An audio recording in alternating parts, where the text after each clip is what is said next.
Ninguém nos prepara para falhar em público. Era uma tarde abafada de novembro. O céu de São Paulo carregava um peso estranho, quase cúmplice de um destino que estava prestes a se desdobrar. Fernanda Torres caminhava pelos bastidores do Teatro Municipal, com passos contidos, mas com o coração inquieto.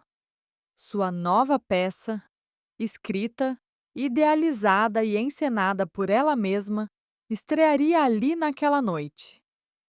Um projeto pessoal, gestado por 5 longos anos, que misturava literatura, memória e a voz das mulheres silenciadas pela história. Era mais do que uma peça. Era uma entrega, um manifesto artístico. E tudo desmoronou em menos de 2 horas. A plateia não reagia.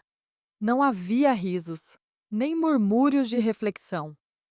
Nenhum aplauso espontâneo entre os atos.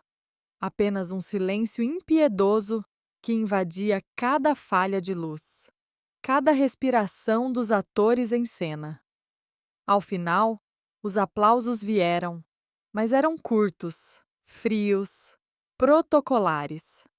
Como se o público apenas quisesse sair e esquecer o que viu. Fernanda, ainda no palco, sentiu-se despida. Não no corpo, mas na alma. Cada palavra escrita, cada escolha de encenação, cada linha de pensamento ali posta, nada ressoou, nada tocou. E no fundo, ela soube, falhou. Não artisticamente. Isso ela poderia suportar. Mas falhou como comunicadora, como mulher que quis ser ponte e foi muro. Na manhã seguinte, os jornais foram cruéis. Pretensiosa, elitista. Um espetáculo que se fecha em si mesmo e afasta o espectador comum. Fernanda Torres tenta ser Fernanda Montenegro, mas esquece de ser Fernanda Torres. Essa última frase foi uma punhalada seca. Repetia-se em sua mente como um eco venenoso. Ela se trancou num hotel no centro da cidade. Cortinas fechadas, celular desligado, TV no mudo. Não quis ouvir a mãe, Fernanda Montenegro sempre pronta a consolar, sempre generosa. Nem o marido, nem os filhos. Apenas o silêncio. Um silêncio quase físico, denso, que tomava o ar como fumaça. Nos 3 dias que se seguiram, Fernanda não escreveu, não falou, não chorou. Apenas encarava o teto. Havia atravessado décadas sob os olhos do público, com coragem, inteligência, ironia. Conquistara Cannes, lotara teatros, escrevera colunas cultuadas. Era uma das poucas artistas brasileiras respeitadas tanto pela elite intelectual quanto pelo povo. Mas agora não sabia quem era. Sentia-se uma fraude que o tempo esqueceu de desmascarar. Talvez o fracasso tivesse sido necessário. Mas por que doía tanto? Aos 58 anos, pela primeira vez, ela cogitou parar. Não só parar de atuar, parar de tentar, sumir, mudar-se para Lisboa, ou Berlim, ou qualquer lugar onde seu nome não fosse um peso, um lugar onde ela não fosse filha de ninguém, onde não fosse a Fernanda, apenas uma mulher cansada. Na madrugada do segundo dia, pegou um caderno velho e escreveu: E se eu desistir agora, quem vai notar? Quem vai sentir falta da mulher que nunca soube ser só ela mesma? E chorou, finalmente, sem controle, sem elegância, sem texto.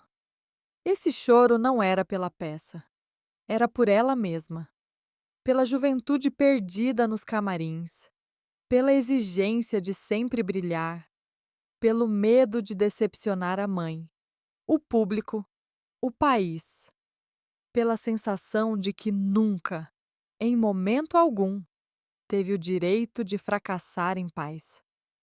O Brasil não soube disso. As colunas semanais continuaram saindo, com sua ironia habitual. As aparições em programas de TV mantiveram o charme, o sorriso calculado, a fala firme. Mas dentro dela, um abismo se abria, porque a pior solidão é a de quem fracassa sob os holofotes, mas é obrigado a sorrir para os flashes. Naquela dor muda, naquela derrota íntima, começava, sem que ela soubesse, o maior papel de sua carreira: reconstruir-se não como atriz, não como filha, não como símbolo, mas como pessoa. Toda mulher artista é também guerreira, mas a maioria luta sozinha. Fernanda Torres nasceu com um nome que, desde o berço, carregava peso, luz e sombra. Filha da maior dama do teatro brasileiro, Fernanda Montenegro, e do diretor Fernando Torres. Cresceu entre ensaios, bastidores, scripts rabiscados à mão, conversas sobre arte, censura, revolução. Mas, ao contrário do que muitos pensam, isso não foi um privilégio. Foi uma responsabilidade, uma exigência silenciosa de grandeza. Desde muito jovem, Fernanda entendeu que seu maior desafio não seria brilhar, mas brilhar com identidade própria. Não bastava ser boa, era preciso ser diferente. Não bastava ser herdeira, era preciso ser autora da própria história. Seu primeiro ato de independência veio cedo. Aos 20 anos, venceu o prêmio de melhor atriz no Festival de Cannes por Eu Sei Que Vou Te Amar, de Arnaldo Jabor. Um monólogo emocional, cru, quase selvagem, que a jogou no centro da crítica internacional. Foi ali que o Brasil parou de vê-la como a filha de Montenegro e começou a vê-la como Fernanda Torres. Mas a fama precoce cobra caro. Com a consagração vieram as dúvidas. Como se manter fiel a si mesma quando o mundo inteiro espera um segundo grande feito? Como criar uma carreira longe dos papéis fáceis, das novelas rentáveis, dos elogios fáceis? Fernanda optou pelo caminho mais árduo, a escolha. Ela recusou contratos milionários para preservar sua autonomia. Preferiu peças pequenas, filmes independentes, projetos com risco. Escreveu crônicas ácidas sobre a elite cultural, a qual paradoxalmente pertencia. Fez rir com os normais, mas também fez pensar com tapete vermelho. Reinventou-se como dramaturga, como roteirista, como pensadora. Mas cada escolha tem seu custo. Foi chamada de snob, de difícil, de intransigente. Muitos esperavam dela uma carreira brilhante, no sentido midiático. Mas Fernanda sempre teve aversão à superfície. Preferia a profundidade, ainda que ela fosse solitária. E em meio a tudo isso, vieram as batalhas silenciosas. O luto por um irmão que faleceu jovem, tragicamente. As crises de pânico antes de subir ao palco. A pressão para parecer eterna, inteligente, bela, irreverente. A maternidade vivida sem alarde, sem vitimismo, mas com intensidade. A relação intensa e complexa com a mãe. Admiração e confronto. Espelho e sombra. Fernanda Torres, a mulher, sempre foi maior do que a imagem. E talvez por isso tenha sido tantas vezes mal compreendida. Havia nela um incômodo, uma inquietação que a impedia de se acomodar, um impulso para desconstruir o que parecia garantido. Ela escrevia como quem fere, como quem sangra, como quem se confessa sem pedir perdão. Seus textos, nas revistas, nas peças, nos livros, eram lâminas e espelhos, e por isso tocavam fundo. Não é fácil viver assim. Ser mulher, artista, crítica de si mesma. Ser vista como inteligente demais, dura demais, fria demais. A sociedade brasileira não perdoa mulheres que não pedem licença. E Fernanda nunca pediu. Mas por trás da armadura, forjada ao longo de décadas, havia sempre uma artista frágil, sensível, dilacerada pelo medo de não ser suficiente, de não estar à altura do nome, de decepcionar quem apostou nela. Talvez por isso, a queda do municipal tenha doído tanto. Não foi apenas um fracasso, foi o colapso de um edifício construído com décadas de rigor.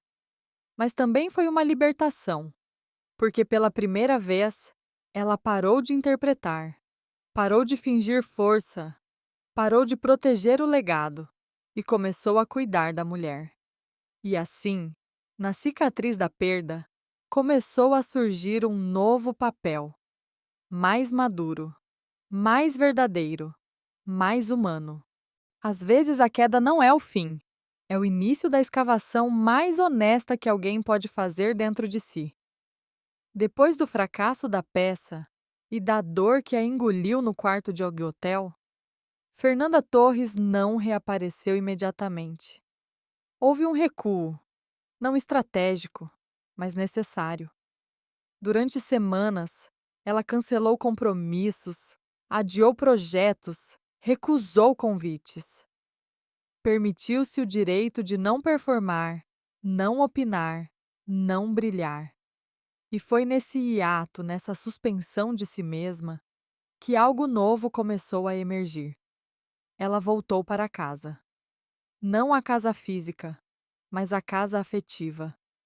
O convívio com os filhos sem a culpa do tempo corrido. As conversas silenciosas com o marido, que não exigia respostas, apenas presença. As memórias de infância guardadas em caixas esquecidas, agora revisitadas com olhos menos julgadores. Fernanda começou a escrever novamente, mas sem pressa, sem objetivo de publicação. Apenas escrevia. Cadernos inteiros com reflexões, esboços, confissões. Textos que nunca seriam lidos, mas que a reconstruíam por dentro. Pela primeira vez, não escrevia para ser admirada, mas para se entender.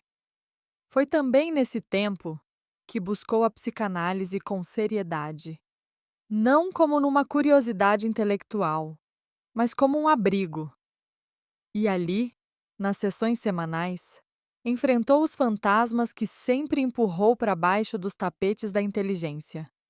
A insegurança crônica, o medo do esquecimento, a raiva reprimida por ser medida sempre com a régua da mãe. Ela passou a andar a pé por Ipanema, sem maquiagem, sem figurino. Tomava café sozinha, sem olhar para o celular. E reaprendeu a observar as pessoas, a escutar o mundo. Esse olhar fresco, desacelerado, trouxe de volta algo que ela achava perdido: a escuta. Como atriz, Fernanda sempre foi excelente em entregar texto. Mas agora entendia que sua força não estava apenas na fala, mas na escuta. Do outro e de si mesma. E então surgiu o convite, que em outro tempo ela teria recusado. Uma leitura dramática em um centro cultural pequeno, para um público restrito. Nada de holofotes, nenhuma expectativa. Ela aceitou. Naquela noite, sem cenário, sem maquiagem, sem personagem, Fernanda leu um trecho de A Paixão Segundo G.H.A., de Clarice Lispector. A voz, no início trêmula, foi ganhando corpo. As palavras tomaram conta do espaço. O público, uma dúzia de pessoas, ouviu em silêncio absoluto. Ao final, ninguém aplaudiu imediatamente. E isso foi um alívio. Porque não era mais sobre aplausos. Era sobre presença. Fernanda saiu daquele palco pequena e gigante, reduzida ao essencial, expandida pela entrega. Aos poucos, retomou o ofício. Com menos vaidade, com mais verdade, participou de filmes menores, séries intimistas, projetos coletivos. Escreveu um novo livro, desta vez não como quem briga com o mundo, mas como quem convida para um mergulho. E algo mudou nos olhares que a cercavam. Não era mais vista como a filha prodígio ou a cronista irônica. Agora era Fernanda. Apenas Fernanda. Uma mulher que caiu, calou e voltou a falar de outro lugar. Num evento literário recente, perguntaram a ela se ainda se sentia pressionada a estar à altura do nome que carrega. Ela sorriu sem ironia e respondeu: Hoje eu só quero estar à altura de mim mesma. Isso já é uma batalha e tanto. Não foi uma resposta ensaiada. Foi uma confissão. E talvez sua maior libertação. O que resta quando os holofotes se apagam? Resta o que sempre esteve lá, a alma nua. Fernanda Torres nunca foi um ícone de multidões, nem uma artista de consensos fáceis. Seu percurso foi marcado por escolhas que dividiam, palavras que provocavam, silêncios que gritavam mais do que discursos inflamados.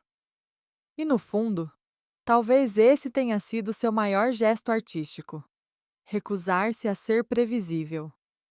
Mas ao chegar aos 60 anos, com o rosto já desenhado pelas linhas do tempo, com o corpo que já não exige aplauso e com o espírito menos ansioso por respostas, Fernanda parece ter descoberto um tipo de vitória que poucos artistas alcançam: a paz, com a própria complexidade. Ela já não precisa provar nada, não precisa superar ninguém, nem ultrapassar expectativas. Já não compete com o mito da mãe, nem com o espelho cruel da juventude. Hoje, Fernanda caminha com um tipo de leveza só possível para quem já atravessou tempestades e sobreviveu a si mesma. Sua escrita tornou-se mais silenciosa, menos afiada, mas não menos profunda. Seus personagens agora têm pausas maiores. Suas falas vêm com espaço para o não dito. Há sabedoria naquilo que ela escolhe calar. E, paradoxalmente, é nesse silêncio que sua voz se tornou mais poderosa. Porque Fernanda não representa apenas a mulher artista. Ela representa a mulher inteira. Aquela que cansa, que cai, que se reergue sem plateia, que não vive para agradar, que envelhece com verdade. Em uma sociedade obcecada por juventude e performance, ela nos lembra que o envelhecer também pode ser um ato de resistência. Não houve uma grande consagração tardia, nem uma volta triunfal aos palcos da glória. Porque Fernanda nunca quis o aplauso eterno. O que ela busca hoje, e talvez sempre tenha buscado, é o olhar honesto, o encontro íntimo. A cena que comove em silêncio. Numa de suas últimas colunas, ela escreveu: Envelhecer é se tornar mais inteiro e menos barulhento. É quando a urgência de ser admirado cede lugar ao desejo de apenas estar, de preferência, em paz com o que se é. Não foi um manifesto, foi um sussurro. E como todo sussurro verdadeiro, ecoou fundo. Se há uma lição que a trajetória de Fernanda Torres nos deixa, não é sobre sucesso, prestígio ou genialidade. É sobre o valor da persistência silenciosa, sobre o direito de errar publicamente, mesmo assim, continuar, sobre a coragem de abandonar o papel de filha, musa ou mito e aceitar a beleza crua de ser apenas humana. A cortina nunca se fecha de forma definitiva para quem vive com intensidade. Mas chega um momento em que não é mais necessário subir ao palco para ser escutada. Fernanda encontrou esse momento. E, no fundo, talvez seja isso que a arte mais precisa hoje: menos grito, mais verdade.